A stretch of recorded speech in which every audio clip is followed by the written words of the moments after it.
اللہ تعالیٰ ہمیں توفیق اور طاقت دے کہ ہم اپنے وجود کا سر اڑائیں. Jetzt poten Abu Huraira von Zikashina, ja, das so feines. Du weißt von Nawas Kashiminis Karun. حضور نے مجھے ایک بار کہا میرے سر پہ ایک بڑا مجمع تھا, بڑی ٹوکری تھی جو کشتی کے مانند تھی, تو مجھے کہہ دیا اے سفینہ. سفینہ مطلب کشتی, ناو. تو وہ کہتا کہ میرا نام تو سفینہ ہی ہے. ابو ہریرہ سے کہا کہ وہ ابا ہریرہ بلیوں کا باپ, وہ بلی کو چھپا کر بیٹھا تھا. اس سے پوچھا ساری زندگی میں نام کیا ہے؟ کہا میرے نام کا کیا پوچھنا, میرے آقا نے فرمایا ہے بلیوں کا باپ, تو سمجھ لو میں ابو ہریرہ ہی ہوں. تو جس طریقے سے علی سے کوئی پوچھتا کہ نام کیا ہے, وہ کہتا ابو تراب. تو وہ وجود جس طریقے سے رومی کہتا ہے کہ ساری زندگی میں کتابیں لکھتا رہا, ایک بار ایک ایسا باغباں ملا جس نے میرے شجر کا سر کاٹ دیا, اور ایسی پیوند کاری کی کہ مولوی ہرگز نشد مولائے روم تا غلام شمس تبریز نشد.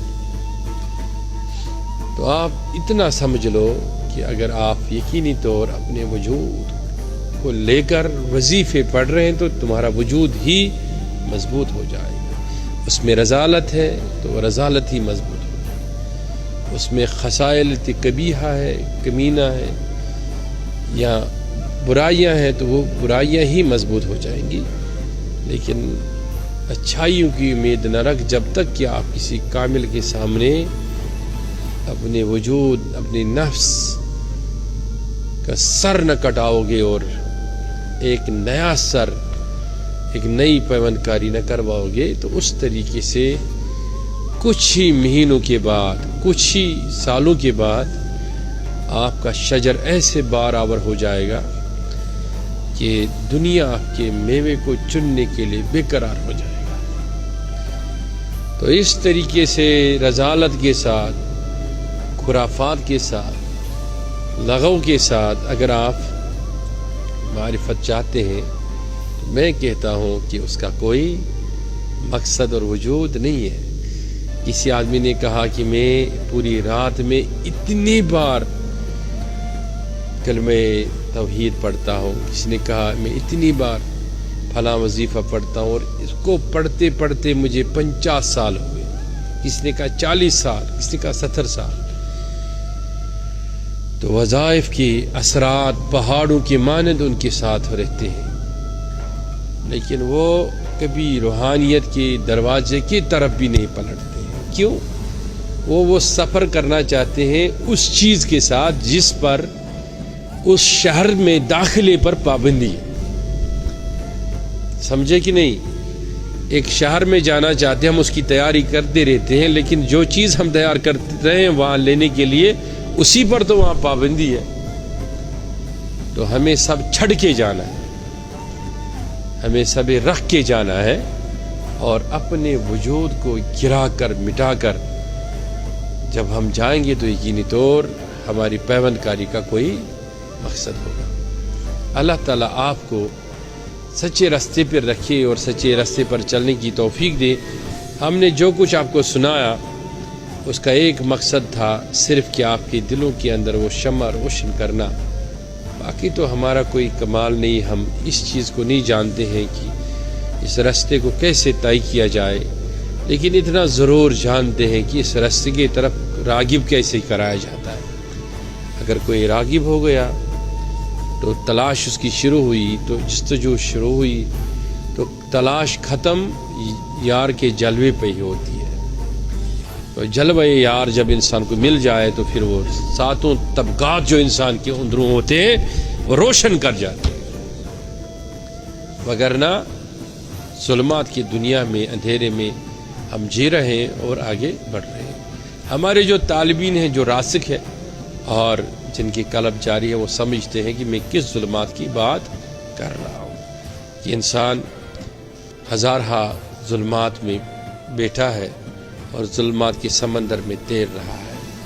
ہم جس سے روحانیت سمجھ رہے ہیں شاید وہ روحانیت نہ ہو، جس سے ہم روحانی کرسی سمجھتے ہیں شاید وہ مغروری ہو، فرعونیت ہو، ابو جہل کی تیراکی ہو. تو جس طریقے سے ہمیں محبوب کی جلووں میں وہ جس کو ہم کہتے ہیں نا غوطہ خوری، تو وہ غوطہ خوری میسر ہو جائے تو سمجھنا کہ عشق جہالت کو مٹاتا ہے اور علم کو روشن کرتا ہے. تو تصورات میں اپنے محبوب کو بٹھانے کے لیے جو جیسے میں نے کہا وہ دو چیزیں وظائف اور پھر بیعت، اور پھر ایک میں نے کہا اس پہ پیوند کاری. اب وہ پیوند کاری کتنی سخت ہوتی ہے تو یہ میں آپ کو رومی کی باتوں سے سمجھا سکتا ہوں یا کسی بھی عارف کی باتوں سے وہ آسان نہیں ہے. جس طریقے سے ایک ہرے بھرے درخت پر آری چلا کر اس کے شاخوں کو کاٹنا یا اس کا وجود ختم کرنا، یہ اس درخت کے لیے کتنا دردناک ہو، وہ دردناک کتنا ہوگا. اور وہ جو اس کا مالی ہوگا نا، جو یا مالک باغ ہو، مالک شجر ہو، اس کو کتنا بدا لگتا ہے وہ کاٹنے کے بعد، لیکن وہ صبر کرتا ہے. وہ صبر کرتا ہے. جب وہ اپنی حالت میں واپس آ جاتا ہے تو اسی طریقے سے کوئی عارف اپنی حیثیت پہ نہیں پہنچتا جب تک کہ اپنی وہ ساری چیزوں کو نہ مٹائے جو اس کی دل میں پوشیدہ ہو. کہ میں جی بڑا، میں جی میرا کام، میں جی میرے سامنے کچھ نہیں، میں جی میری سنو، میری جی وہ جی مانتا نہیں، وہ جو اس کے دل میں یہ، اس کے دل میں یہ. تو کسی نے کہا نا خودی کو کر بلند اتنا کہ ہر خدا بندے سے خود پوچھے بتا رضا کیا ہے. وہ کسی نے تصور میں کہہ دیا لیکن چھوٹی بات نہیں ہے. خدا بندے سے خود پوچھے بتا تیری رضا کیا ہے. یعنی جب تک درخت ایسا شجر تھا جس کی کوئی پیوند کاری نہ ہوئی تھی، وہ باغبان نے کہ کہتا رہا کہ اس سے فائدہ ہی کیا ہے، پھیلنے دو، جیسے بھی آ جائے گا آنے دو. لیکن جب اس نے اس پر پیوند کاری کی اب وہ خیال رکھتا ہے کہ اس کو دوائی کون سی دینی ہے، اس کا چونے کی لیپ کب کرنی ہے، اس کی گڑھائی کا وقت کب ہے، اس کا خیال رکھنا شروع کر دیتا ہے. تو اب تم سوال کرو گے کہ یہ پیوند کاری کون کرے گا؟ یہ پیوند کاری کرتا تو آپ کا مرشد ہے، لیکن اس کا باغبان براہ راست رسول اللہ کی ذات ہے.